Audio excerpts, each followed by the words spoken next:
Students, today's subtopic is nature of roots. Nature of roots है क्या? तो सबसे पहले आपको ये समझना है कि नेचर ऑफ रूट्स क्या है। देखिए, आप लोगों को मैंने बताया था क्वाड्रेटिक फार्मूला। क्वाड्रेटिक फार्मूला क्या था? x equal minus B plus minus root में B square minus 4ac upon 2a। इसमें ये जो बी स्क्वायर माइनस 4ac था, बी स्क्वायर माइनस 4ac, इसे हम कहते हैं डिस्क्राइमिनेंट। डिस्क्राइमिनेंट को डिनोट करते हैं डी से, यानी कि डी इक्वल होता है हमारा B square minus 4ac। Buffering हो रही है, साफ नहीं दिखाई दे रहा होगा, बट ये प्रॉब्लम्स नेक्स्ट 3 और 4 डेज में सॉल्व हो जाएगी। D equal B square minus 4ac। अब आपको समझ में आ गया होगा, ये बी स्क्वायर माइनस 4ac इसमें क्या है? डिस्क्राइमिनेंट है, यानी कि डी। अब सब कुछ इसी पर निर्भर करता है। Nature of roots, nature of roots हैं क्या? सबसे पहले समझें, if B square minus 4ac equal 0, यानी कि जो डिस्क्राइमिनेंट है अगर वो 0 से बड़ा आ जाए, 0 से ग्रेटर, 0 से बड़ा होगा यानी ग्रेटर देन 0, मीन 1 2 3 4 5, यानी कि इसकी जो वैल्यू होगी वो पॉजिटिव होगी। और 0 से केवल क्या हो? 0 ना हो, 0 से ज्यादा हो, यानी कि ग्रेटर देन 0, तो वहां आपके 2 रियल रूट्स होंगे। 2 रियल रूट्स, 2 वैल्यूज आएंगी। तो एक बात समझ में आ गई होगी, ये हो गया nature of root, first type का हो गया। फर्स्ट टाइप में अगर डी ग्रेटर देन 0 आता है डिस्क्राइमिनेंट, तो वहां 2 रियल रूट्स होते हैं, डिफाइन होते हैं। अभी आपके समझ में आ जाएगा। सेकेंड टाइप का होता है if B square minus 4ac equal 0, जो डिस्क्राइमिनेंट है वो 0 आ जाए। क्या आ जाए? 0 आ जाए। अगर डिस्क्राइमिनेंट 0 आ जाएगा तो यहां 2 इक्वल रियल रूट्स आएंगे, होंगे डबल बट दोनों इक्वल होंगे। जैसे लास्ट क्वेश्चन में आपने देखा कि हमने जो रूट्स डिफाइन किए हैं वो रूट्स कैसे आए हैं? सेम सेम आ गए। तो वहां डिस्क्राइमिनेंट अगर हम डिफाइन करते, यानी कि बी स्क्वायर माइनस 4ac, वो 0 ही आता। अब नेक्स्ट है, if B square minus 4ac less than 0, यानी कि डिस्क्राइमिनेंट 0 से लेस देन हो। 0 से लेस देन में समझते हैं आप लोग, यानी कि निगेटिव आ जाए। लेस देन 0 वैल्यू कैसी होगी? निगेटिव। अगर डिस्क्राइमिनेंट नेगेटिव आ जाता है तो आप लोग अच्छे से समझ लें, वहां हमारा कोई भी रूट्स डिफाइन नहीं होगा। नो रूट्स, नो रूट्स, कोई भी रूट डिफाइन नहीं होगा। अच्छा, ये हम कैसे क्लियर करेंगे डी नेगेटिव है या पॉजिटिव है? एक हमने एग्जाम्पल ले लिया। एग्जाम्पल है हमारा, ये एग्जाम्पल है 2x square minus X plus 3 equal 0। इसे हम कंपेयर करें, compare with ax square B X square plus B X plus C equal 0। अब आपको पता है वैल्यू ऑफ ए क्या हो जाएगा? जो कॉफिशिएंट ऑफ एक्स स्क्वायर होगा, value of A is 2 and value of B is, इसका coefficient -1 and value of C is constant value 3। तो डी इक्वल क्या होगा? B square minus 4ac, B की वैल्यू -1 का स्क्वायर, 4 इंटू एक value of A is 2, value of C is 3। तो square of -1 क्या होगा? +1। 4 2 जा 8 3 जा 24, और 24 माइनस का है और प्लस का 1, तो रिजल्ट कितना आ गया? -24, यानी कि नो रूट्स। अब आपके समझ में आ गया होगा कि हम रूट्स कैसे डिफाइन करेंगे। इसी के कुछ एग्जांपल्स अभी हम आपको सॉल्व कराएंगे। अब ये देखें एग्जांपल इसी का सेकंड, ये है 2x square minus 5x plus 7 equal 0। इसे भी कंपेयर करेंगे, compare with ax square plus bx plus 7 equal 0। यहाँ कॉफिशिएंट ऑफ एक्स स्क्वायर कितना है? 2, value of a is 2। Coefficient of x कितना है? ओहो, coefficient of x, coefficient of x है हमारा -5। तो यहां ये वैल्यू हो जाएगी -5। और ये वैल्यू ऑफ सी क्या हो जाएगा, वैल्यू ऑफ सी हो जाएगा आपका 7। तो यहां वैल्यू ऑफ सी तो 7 ही रहेगा, बट यहां हो जाएगा -5, और स्क्वायर ऑफ -5 कितना होता है 25। इस देखें आप लोग, B square -4ac, value of B is -5, तो -5 को हमने यहां पुट किया, स्क्वायर ऑफ -5 हो गया 25, -4 into A, value of A is 2, 4 into 2, and value of C is 7 into 7, square of -5 -25, 4 2 जा 8, 8 7 जा 56, 25 - 56, रिजल्ट वी गेट -31। तो माइनस, ये भी रिजल्ट कैसा आ गया, नेगेटिव आ गया, नो रूट्स, कोई रूट डिफाइन नहीं होगा। बट आपकी एक बात समझ में आ गई होगी कि अगर डी हमारा नेगेटिव आता है तो वहां हमें रूट्स डिफाइन करने ही नहीं हैं। अगर डी हमारा नेगेटिव आएगा तो हमारा कोई रूट ही डिफाइन नहीं होगा। ये बात बहुत अच्छे से समझ में आ गई होगी। इसी का एक एग्जाम्पल और है जो मैंने लिया है, 2x² + 7x - 9 = 0, compare with ax² + bx + c = 0, value of a is 2, b is 7 and c -9, c -9।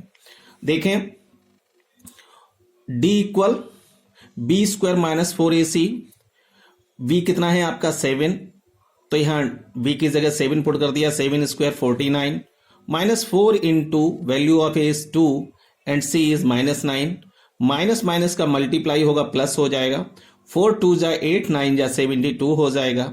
इन दोनों को प्लस करेंगे 121 आ जाएगा, यानी कि इसके 2 रियल रूट्स होंगे, 2 रियल रूट्स होंगे। अब 3 एग्जांपल्स लेके मैंने आपको समझा दिया।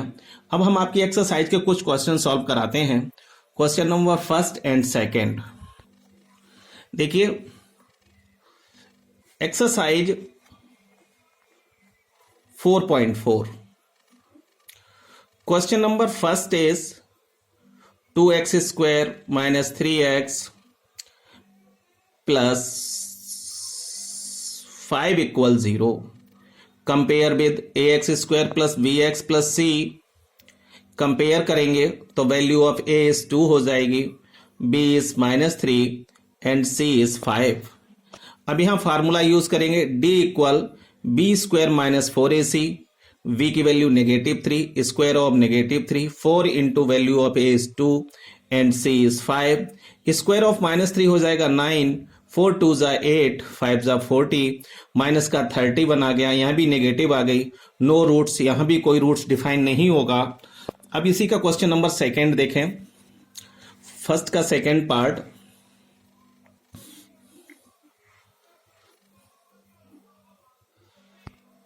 ये देखें, सेकेंड पार्ट ये है 3x² - 4√3x + 4 = 0। इसे भी करेंगे compare with ax² + bx + 4 = 0, value of a is 3 and b is -4√3 and plus c होगा यहां, और c की वैल्यू आ जाएगी +4। +4 ऐसा है, जब सॉल्यूशन करते हैं थोड़ा जल्दबाजी में ये होता रहता है। अब देखें, a is coefficient of x² कितना है a, तो value of a is 3, value v is, इसका कोएफिशिएंट है -√3x का, तो v की वैल्यू -√3 एंड कांस्टेंट वैल्यू है 4, तो c 4। d = फार्मूला है हमारा b² - 4ac, b क्या है -4√3 होल स्क्वायर, b की वैल्यू पुट कर दी, 4 into value of a is कितना है 3 एंड c इज कितना है 4, तो स्क्वायर ऑफ -4 कितना हो जाएगा 16 इंटू 3, और 4 3 जा 12, 4 जा 48, तो 16 3 जा 48, 48 48 कैंसिल हो जाएगा, कितना आ जाएगा 0। तो यानी कि हमारे 2 इक्वल रियल रूट्स होंगे। कैसे होंगे? इक्वल होंगे। इक्वल कैसे आएंगे वो हम आपको सॉल्व करके बता दें। फार्मूला होता है हमारा x = जो क्वाड्रेटिक फार्मूला है -b + माइनस रूट में b² - 4ac, और b² - 4ac को हमने किससे डिनोट किया था? d से। तो उसकी जगह हम डी भी पुट कर सकते हैं। और डी हमने कितना डिफाइन कर लिया, डी हमने जो डिफाइन किया है वो 0 डिफाइन किया है। Value of B minus already पहले से था, अब माइनस का 4√3 है, प्लस माइनस रूट में 0, माइनस माइनस क्या हो जाएगा 4 प्लस का हो जाएगा, तो ये हो जाएगा 4√3 अपॉन 2√3, 2 2 जा 4, तो ये आ जाएगा 2√3 अपॉन 3। ये आपके जीरोस आ गए। मतलब इसके जीरोस डबल तो होंगे बट कौन कौन से होंगे, 2√3 अपॉन 3 कॉमा 2√3 अपॉन 3 यही होंगे। अब आपको बहुत अच्छे से समझ में आ गया होगा नेचर ऑफ रूट्स हमें डिफाइन करना इसलिए आवश्यक है। कभी कभी क्या होता है कि डिस्क्रिमिनेंट हमारा नेगेटिव आ गया तो वहां हमारा कोई भी रूट्स डिफाइन नहीं होगा। वो 3 टाइप्स के होते हैं, वो मैंने आपको बता दिए। क्वेश्चन नंबर नेक्स्ट इज, ये कह रहे हैं if roots are equal find the value of K. Question number जो सेकंड है उसमें कह रहे हैं रूट्स आर इक्वल। इन्होंने बोला है जो क्वाड्रेटिक इक्वेशन है उसके रूट्स इक्वल हैं, तो के की जो हमारा अननोन वैल्यू है के, इसकी वैल्यू डिफाइन करनी है। 2x² प्लस के एक्स प्लस 3 इक्वल 0। तो कंपेयर उसे उसी के साथ करेंगे, compare with ax² plus bx plus c equal 0। तो यहां value of a is 2 and value of b is k and value of c is 3। अब डिस्क्रिमिनेंट d, अब इन्होंने बोला रूट्स आर इक्वल, तो जो d की वैल्यू है वो क्या होनी चाहिए 0, mean b² minus 4ac equal 0। और वैल्यू ऑफ b क्या है k, तो यहां k रख लीजिए। 4 इंटू वैल्यू ऑफ a कितना है 2, ये कितना है 3, तो 4 2 जा 8, 3 जा 24, तो k² माइनस 24 इक्वल 0 आ गया। तो k² इक्वल कितना आ जाएगा 24 आ जाएगा। तो k इक्वल कितना होगा प्लस माइनस रूट में 24, दैट इज आंसर। ऐसे हम अननोन वैल्यू डिफाइन कर सकते हैं if roots are equal. Next question, इसमें भी हमें वैल्यू ऑफ k डिफाइन करना है। क्वेश्चन कुछ ऐसा है, kx into x minus 2 plus 6 equal 0। kx का जब मल्टीप्लाई करेंगे तो kx², kx का इसके साथ मल्टीप्लाई करेंगे तो माइनस 2kx प्लस 6 इक्वल 0। अब यहां देखें, इसे हम कंपेयर करेंगे ax² plus bx plus c equal 0 से। तो कॉफिशिएंट x² यहां कितना है k, तो a इक्वल k। कॉफिशिएंट यहां x कितना है माइनस 2k, तो यानी कि b की वैल्यू हो जाएगी माइनस 2k। c कितना हो जाएगा 6। तो फिर चूंकि बिकॉज रूट्स आर इक्वल, जब रूट्स आर इक्वल है तो d की वैल्यू क्या होगी 0, mean b² minus 4ac equal 0। जब भी रूट्स इक्वल हो तो b² minus 4ac equal blindly 0 put कर दो।